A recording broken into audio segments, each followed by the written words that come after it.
it on.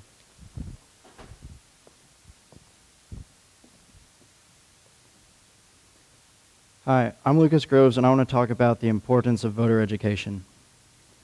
Thomas Jefferson said, "An educated citizenry is a vital requisite for our survival as a free people." I first became interested in politics around the 2008 election. I was fascinated by the whole election process and realized I would be voting in 4 years. So I thought it was important to know what was going on and learn what the candidates stood for. Voting really is one of our greatest privileges in the United States, the ability to choose who represents us. As Abraham Lincoln said, it is a government of the people, by the people, for the people. And I believe it's our responsibility as U.S. citizens to educate ourselves on the American system of democracy before we vote so we can elect officials who are governed in a way most beneficial to the country.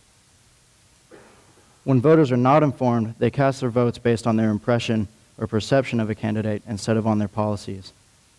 For example, many believe George W. Bush to be unintelligent, maybe because of his Western accent, but the truth is he was educated at Yale and Harvard. Uneducated voters may also hear false rumors that they believe to be true, like the belief that Barack Obama was born outside the United States, but there's documented proof of his birth in Hawaii. I think the most important understanding we can have as voters is of the Constitution. It is the framework for our government that allows the government to work.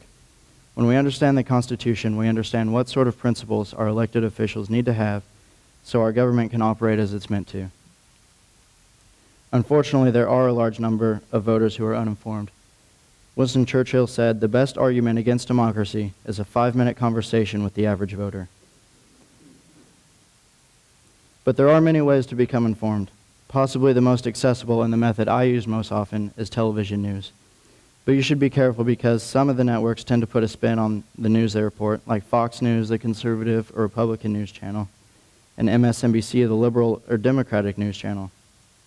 I actually like to spend time watching both of these. This way I can learn what both sides are saying and can compare the two ideologies. There are also apps for your smartphone, numerous blogs, and politicians on social networks that provide a lot of information. I actually learned quite a bit about local government on Facebook, where at some point I liked Barry Smitherman's page.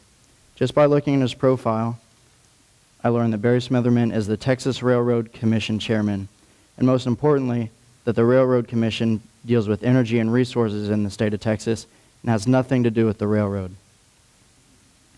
Just by reading his posts, I learned what some of his policies were and even did a little research on him and the Texas Railroad Commission.